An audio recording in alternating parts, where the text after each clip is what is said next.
प्यारे बच्चों, आज हम अध्याय 2 कविता पतंग जो पढ़ रहे थे उसको आगे बढ़ाते हैं। कवि आलोक धनवा किस तरह से जैसे ही वर्षा ऋतु बीत जाती है, शरद ऋतु प्रारंभ होती है तो बच्चे पतंगे उड़ाना शुरू कर देते हैं। बच्चों की किलकारियाँ, सीटियाँ प्रारंभ हो जाती है। बच्चे बेचैन हो जाते हैं, इधर उधर दौड़ते रहते हैं और आकाश में जब वो रंग बिरंगी पतंगे उड़ती है तो तितलियों की नाजुक या कोमल दुनिया के समान लगती है। यहाँ तक हम पढ़ चुके थे। अब आगे देखते हैं। जन्म से ही वे अपने साथ लाते हैं कपास। यहाँ छोटे बच्चों की तुलना एक कपास से कर रहे हैं। जैसे कपास हल्की और कोमल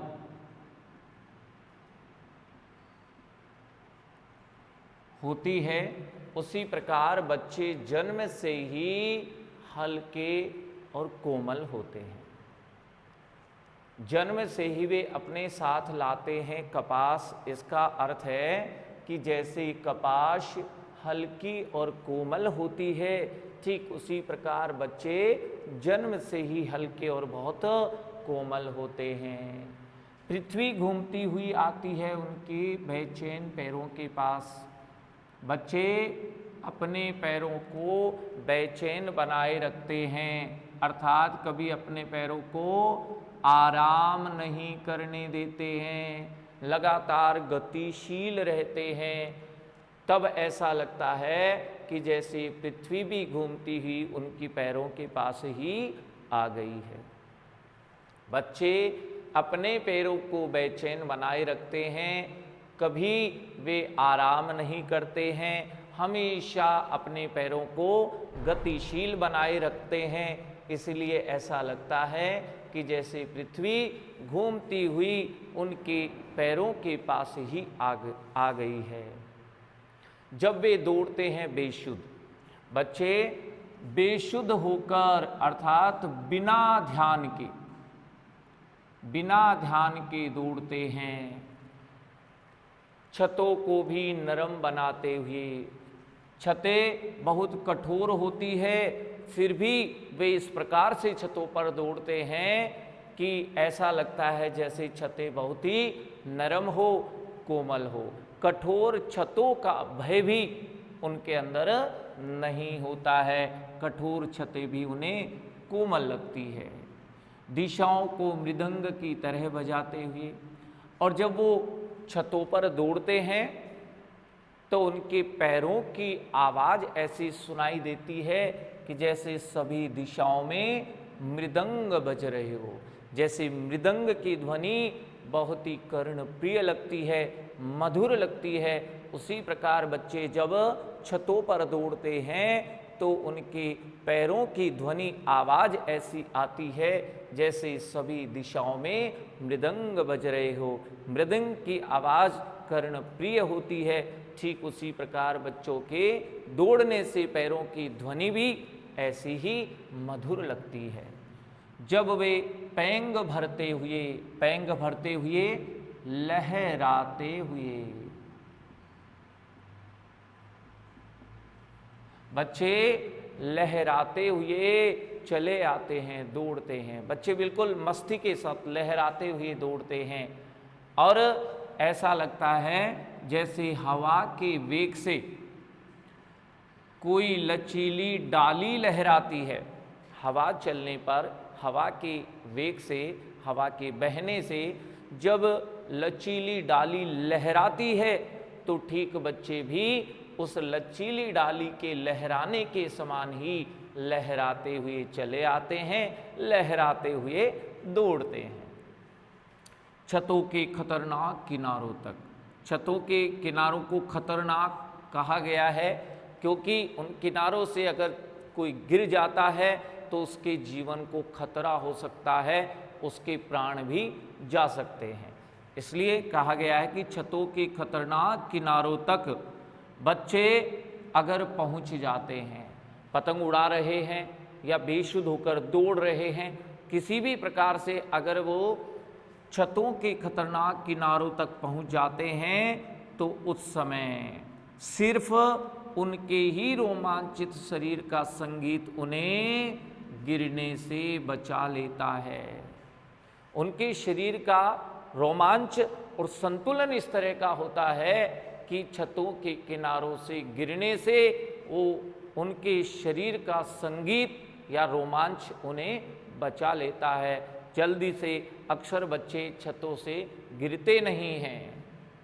तो जब वे छतों की खतरनाक किनारों तक पहुंच जाते हैं तो उस समय सिर्फ उनके ही रोमांचित शरीर का संगीत उन्हें गिरने से बचा लेता है। पतंगों की धड़कती ऊंचाइयां उन्हें थाम लेती है महज एक धागे के सहारे। महज यानी सिर्फ, जैसे सिर्फ एक धागे के सहारे से पतंग आकाश में ऊंचाई तक पहुंच जाती है और वही धागा, सिर्फ एक धागा ही उसे गिरने से बचाता है।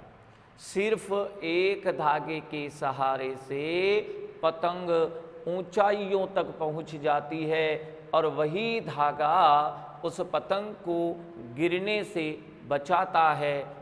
बच्चों को भी ऐसा, यहाँ धड़कन शब्द बच्चों के लिए आया है और मानवीकरण अलंकार का प्रयोग हुआ है। ऐसे बच्चों को भी ऐसा ही लगता है कि वही पतंग का धागा जो पतंग को गिरने से बचा रहा है, वही धागा हमें भी छत से गिरने से बचा लेगा। पतंगों के साथ साथ वे भी उड़ रहे हैं अपने रंध्रों के सहारे। रंध्र यानी शरीर के छिद्र।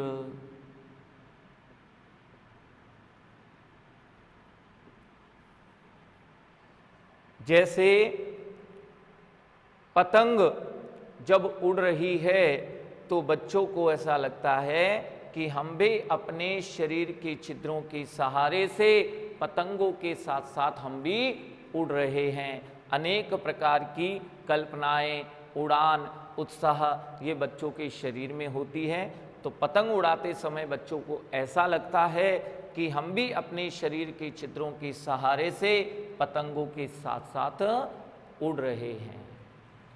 अगर वे भी गिरते हैं छतों के खतरनाक किनारों से, और कई बार बच्चे छतों के खतरनाक किनारों से गिर भी जाते हैं और बच जाते हैं, अर्थात उन्हें कोई चोट नहीं लगती है, तब तो और भी निडर होकर सुनहले सूरज के सामने, सुनहले यानी स्वच्छ,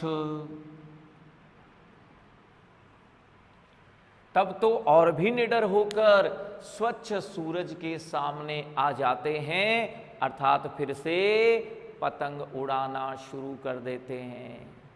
अगर कभी छतों के खतरनाक किनारों से बच्चे नीचे गिर जाते हैं और उन्हें कोई चोट नहीं लगती है, वे बच जाते हैं, तो फिर से निडर होकर के और स्वच्छ सूरज के सामने आ जाते हैं, अर्थात फिर से पतंग उड़ाना शुरू कर देते हैं। बच्चों को अपने पैरों को वे आराम नहीं करने देते हैं, पैरों को बेचैन बनाए रखते हैं और तब ऐसा लगता है कि जैसे पृथ्वी भी तेज गति से घूमती हुई उनके पैरों के समीप ही आ गई है। इस प्रकार से बाल मनोविज्ञान से संबंधित कविता थी और कवि थे आलोक। धन्यवाद।